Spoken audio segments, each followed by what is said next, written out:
बिस्मिल्लाहिर्रहमानिर्रहीम नहमदुहु व नुसल्ली अला रसूलिहिल करीम अम्मा बाद। हज़रत अबू हुरैरा रज़ियल्लाहु ताला अन्हु की एक हदीस है जिसमें नबी पाक सल्लल्लाहु अलैहि वसल्लम ने चंद आमाल की तरफ निशानदेही की है कि अगर उम्मत में ये आमाल पाए गए तो उन पर दुनियावी अजाब आ सकते हैं। उनमें से पहला अमल इज़्तुखिज़ल फ़ैउ दुअला कि जब माल गनीमत को ज़ाती मिल्कियत समझ लिया जाए। फ़ै का यहाँ लफ्ज़ इस्तेमाल हुआ है। उमूमन फ़ै के माने माल गनीमत के आते हैं, लेकिन हज़रात उलमा ने लिखा है कि यहाँ पर फ़ै से मुराद हर वो माल है जो मुसलमानों के सरकारी ख़जाने में जमा हो। तो अगर सरकारी ख़जाने को ज़ाती मिल्कियत समझ लिया गया। नंबर 2, वल अमानतु मगनमन, और अमानत को माले गनीमत की तरह समझ लिया गया। यहाँ पर अमानत का लफ्ज़ इस्तेमाल हुआ है। अमानत का लफ्ज़ उर्दू में भी इस्तेमाल होता है और अरबी में भी। उर्दू में इसका मफ़हूम मुख्तसर है, जबकि अरबी में ये बहुत वसी मफ़हूम रखता है। अमानत का लफ्ज़ जब अरबी ज़ुबान में इस्तेमाल होता है या शरीयत की ज़ुबान में जब इससे इस्तेमाल किया जाता है तो इससे मुराद तमाम दीनी अहकामात की बजा आवरी मुराद होती है। चुनांचे एक आयत में है इन्ना अरदनल अमाना, तो यहाँ पर अमानत से मुराद तमाम दीनी अहकामात हैं। एक और आयत में अल्लाह तबारक व तआला का इरशाद है या अय्युहल्लज़ीना आमनू ला तख़ूनुल्लाह वर रसूल व तख़ूनू अमानातिकुम, कि ए ईमान वालो, अल्लाह और अल्लाह के रसूल के साथ भी ख़यानत न करो और अपने अमवाल के साथ भी ख़यानत न करो। अल्लाह के साथ ख़यानत करने का मतलब यह है कि अल्लाह ताला की मासियत करो। अल्लाह के रसूल के साथ ख़यानत करने का मतलब यह है कि रसूल की इताअत न हो। तो अल्लाह ताला के साथ अमानतदारी से पेश आओ, मतलब यह है कि अल्लाह ताला के अहकामात को बजा लाओ। नबी पाक सल्लल्लाहु अलैहि वसल्लम के साथ अमानतदारी का मतलब यह है कि आपकी इताअत करो। तो गोया कि अल्लाह की इताअत करो, अल्लाह के रसूल की इताअत करो और उनकी नाफरमानी से बचो। तो इताअत को अमानत के लफ्ज़ से ताबीर किया और मासियत और नाफरमानी को ख़यानत के लफ्ज़ से इस्तेमाल किया। जबकि अगली आयत के अगले हिस्से में फरमाया अमानतों के साथ भी ख़यानत न करो, माल व दौलत में भी ख़यानत न करो। अगर लोगों ने तुम्हारे पास कुछ अमानतें रखवाई हैं तो उन अमानतों में भी ख़यानत न करो। अमानत में ख़यानत करना ये गुज़श्ता उम्मतों का भी तरीक़ा था, उनकी भी ये बुरी आदत थी। कुरान पाक में एक जगह आता है कि वमिनहुम मन इन तअमन बिदीनारिन ला युअद्दिही इलैका इल्ला मा दुमता अलैहि क़ाइमा, कि इन अहले किताब में से कुछ लोग ऐसे हैं कि अगर आप उनके पास एक दीनार भी अमानत रखवा दें तो वो आप वापस नहीं करेंगे यहाँ तक कि तुम उनके ऊपर मुसल्लत हो जाओ। तो गोया यानी एक दीनार अमानत में भी वो ख़यानत करते थे। तो नबी पाक सल्लल्लाहु अलैहि वसल्लम ने तंबीह फरमा दी कि अमानत में ख़यानत करना गुज़श्ता उम्मतों में भी पाया जा रहा था, तुम में न पाया जाए।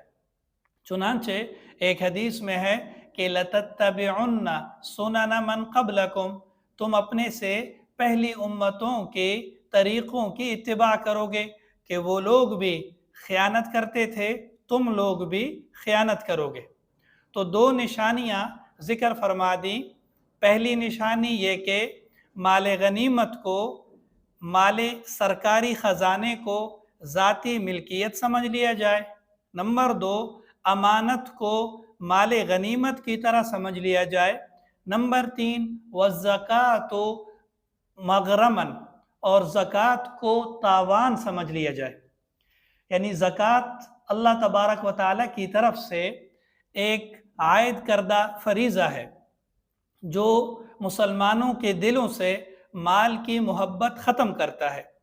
ایک حدیث میں نبی پاک صلی اللہ علیہ وسلم کا ارشاد ہے کہ ہر امت کا ایک نہ ایک فتنہ ہے اور میری امت کا فتنہ مال ہے۔ تو مال کے فتنے سے ہم کیسے بچیں گے، اس کے لیے اللہ تبارک و تعالیٰ نے ہمیں زکوٰۃ ادا کرنے کا حکم دیا۔ اب اگر امت زکوٰۃ ادا نہیں کرتی بلکہ اس کو تاوان سمجھتی ہے، ایک جرمانہ سمجھتی ہے، تو تاوان اور جرمانہ ایک ظلم ہے۔ تو جب زکوٰۃ کو آپ ایک مالی ظلم شمار کریں گے تو پھر اس کو ادا نہیں کریں گے۔ چنانچہ قارون کی بھی یہی عادت تھی۔ اللہ تبارک و تعالیٰ نے اس کو بہت زیادہ مال عطا کیا تھا تو اللہ کے راستے میں خرچ نہیں کرتا تھا۔ لوگوں نے اسے نیکی کی دعوت دی اور کہا احسن کما احسن اللہ الیک، کہ تم بھی لوگوں کے ساتھ احسان کرو، ان پر خرچ کرو جس طرح کہ اللہ نے تمہارے ساتھ احسان کیا۔ لیکن اس نے اللہ کے راستے میں خرچ کرنے کو تاوان سمجھا اور کہنے لگا کہ یہ جو کچھ مال و دولت مجھے ملا یہ مجھے اپنے علم سے، اپنی مہارت سے ملا۔ تو اس کی سزا اس کو دنیا میں یہ ملی کہ زمین میں دھسا دیا گیا۔ اور آپ سنیں گے کہ اگر یہ 3-4 علامتیں، نشانیاں، غلط اعمال امت مسلمہ میں بھی پائے گئے تو ان پر بھی وہی عذاب اتریں گے جو گزشتہ امتوں پر اترے تھے۔ تو 3 نشانیاں بیان ہو گئیں۔ نمبر 1، مال غنیمت، سرکاری خزانے کو ذاتی ملکیت سمجھ لیا جائے۔ نمبر 2، امانت کو مال غنیمت کی طرح حلال سمجھ لیا گیا۔ نمبر 3، زکوٰۃ کو تاوان سمجھا گیا۔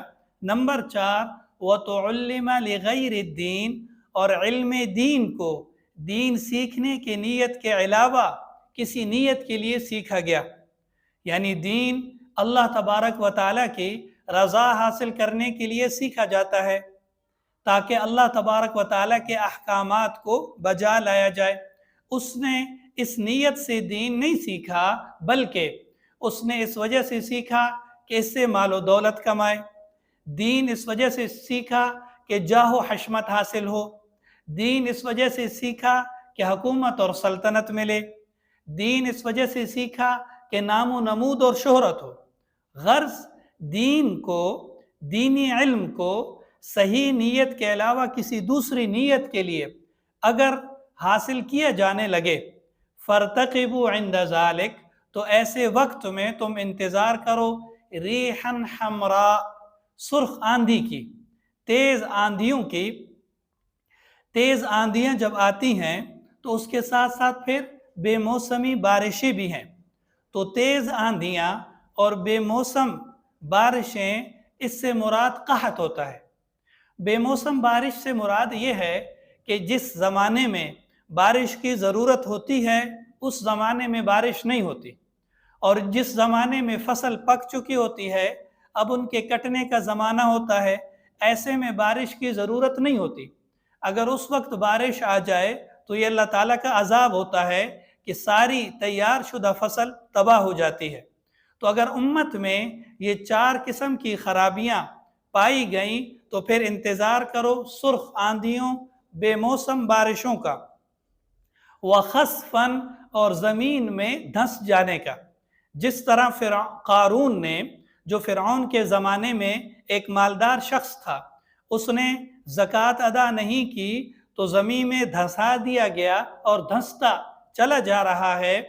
تو اسی طرح کہ اس امت میں بھی خسف کا عذاب آ سکتا ہے۔ خسف سے مراد زمین میں دھسا دیا جانا، کہ کسی وجہ سے زلزلہ آیا، زمین پھٹی اور اس میں لوگ دھسا دیے گئے۔ وَمَسْخًا، اور مسخ کا انتظار کرو۔ مسخ سے مراد یہ ہے کہ چہرے بدل دیے جائیں، شکلیں بدل دیے جائیں۔ یعنی اگر دینی احکامات کو پورا نہ کیا تو ایک عذاب یہ ہوگا کہ شکلیں بدل دی جائیں گی۔ یہ عذاب بھی گزشتہ امتوں میں آ چکا ہے۔ चुनाचे बनी इसराइल के एक जमात को हुक्म दिया गया था कि हफ्ते के दिन तुम शिकार न करो। उन्होंने हीले बहाने करके मछलियों का शिकार करना शुरू कर दिया। उस पर अल्लाह ताला की तरफ से ये अजाब आया कि नौजवानों को बंदर बना दिया गया और बूढ़ों को खिंजीर बना दिया गया। तो 3 दिन तक ये इस तरह जिंदा रहे और फिर मर गए। फरमाया कि अगर ये 4 बातें पाई गईं तो तुम इंतज़ार करो मस्ख का कि तुम्हारे चेहरे और शक्लें बदल दिए जाएंगे। वक़ज़फ़न, आसमान से पत्थर बरसेंगे। ये ऐसे अजाब हैं कि जो गुज़श्ता उम्मतों पर नाजिल हो चुके हैं। और ये जो निशानियाँ थी, मुख्तलिफ 4 गलत आमाल आपके सामने ज़िक्र हुए, ये निशानियाँ उन कौमों में, साबिक़ा कौमों में पाई जा रही थी, तो उन पर ये अजाब आए। नबी पाक सल्लल्लाहु अलैहि वसल्लम ने अपनी उम्मत को डरा दिया कि इन गलत कामों से बचो, अगर ये गलत काम पाए गए तो तुम पर भी ऐसे अजाब आ सकते हैं। व आयातिन तताबउ, और पे दर पे मुसलसल अल्लाह की तरफ से अजाब नाजिल होंगे। का निज़ामिन बालिन कुतिअ सिल्कुहु फतताबा, जिस तरह के एक बुसीदा हार का धागा टूट जाए तो उसके मोती लगातार गिरने लग जाते हैं, तो ऐसे ही तुम पर लगातार यके बाद दीगरे दुनिया में भी अल्लाह ताला की तरफ से अजाब नाजिल होना शुरू हो जाएंगे। जो गुज़श्ता कौमें गुजरी हैं, मुख्तलिफ तहजीबें इस दुनिया में आईं, उसमें से एक बहुत बड़ी तहजीब फ़िरऔनी तहजीब थी, जिसका बड़ा फ़िरऔन था। फ़िरऔन और उसकी जो कौम थी, उसमें तरह तरह के रूहानी बीमारियां पाई जा रही थी। तो उन पर अल्लाह ताला की तरफ से मुख्तलिफ अजाब दुनिया में भी नाजिल हुए। फ़अरसलना अलैहिमुत तूफ़ान, कि हमने फ़िरऔन और उसकी कौम पर तूफ़ान नाजिल किए, तरह तरह के तूफ़ान, तूफ़ानी बारिशें, सैलाब आए। फ़अरसलना अलैहिमुत तूफ़ान वल जरादा, कि टिड्डियों का अजाब आया कि फसलें पकी हुई थीं, टिड्डी दल आए और उन्होंने सारी की सारी फसलें तबाह कर दी। वल कुम्मला, और खटमल, यानी ये भी अजाब में आए कि बिस्तरों में उठते बैठते हर वक्त खटमल ही खटमल थे। वद्दफादिआ, मेंढकों का भी अजाब आया कि हर जगह मेंढक फुदकते दिखाई दे रहे थे। वद्दमा, और खून का अजाब भी आया। तो ये उन पर मुसलसल तरह तरह के अजाब आए। तो अगर तुम भी वही हरकतें करोगे, तुम में भी उसी तरह की मजहबी खराबियां पाई गईं, तो तुम उन्हीं निशानियों का इंतज़ार करो, अजाबों का इंतज़ार करो जिस तरह के अजाब उन लोगों पर आए थे। तो नबी पाक सल्लल्लाहु अलैहि वसल्लम ने हमें 1400 साल पहले इन गलत आमाल की तरफ निशानदेही कर दी। लिहाजा एक समझदार इंसान के लिए दानाई यही है कि वो इन किस्म की निशानियों से खुद भी बचे और दूसरों को भी बचाने की कोशिश करे। अल्लाह तबारक व तआला के अजाब की मुख्तलिफ किस्में हैं। एक अजाब वो है जो दुनिया में आएगा, और आपने ये सुना कि कितना सख्त अजाब है। एक अजाब वो है जो जहन्नम में होगा, लेकिन दुनिया के अजाब और जहन्नम के अजाब से पहले पहले क़यामत वाले दिन भी अजाब होगा। चुनांचे ज़कात के बारे में आता है कि अगर एक शख्स ज़कात अदा नहीं करता तो उसका माल क़यामत वाले दिन उसके गले का तोक बना दिया जाएगा, एक सांप बनाया जाएगा और वो सांप उसके गले में तोक होगा और वो उसे डसेगा। एक और हदीस में नबी पाक सल्लल्लाहु अलैहि वसल्लम ने फरमाया कि तुम माल गनीमत में ख़यानत न करना, क़यामत वाले दिन तुम मुझसे मिलो और आहो बुका करो और मैं तुम्हारी मदद न करूं। तुम में से कोई एक शख्स आएगा, उसके गले में बकरी होगी, कोई शख्स आएगा उसके गले में गाय होगी, कोई शख्स होगा उसके गले में ऊंट होगा। यानी जिस किस्म की भी ख़यानत उसकी होगी तो वो ख़यानत اس کے گلے کا ہار ہوگی۔ لہٰذا عقل مندی یہ ہے کہ انسان اپنے آپ کو بھی اس قسم کی نشانیوں سے بچائے اور دوسروں کو بھی بچانے کی کوشش کرے۔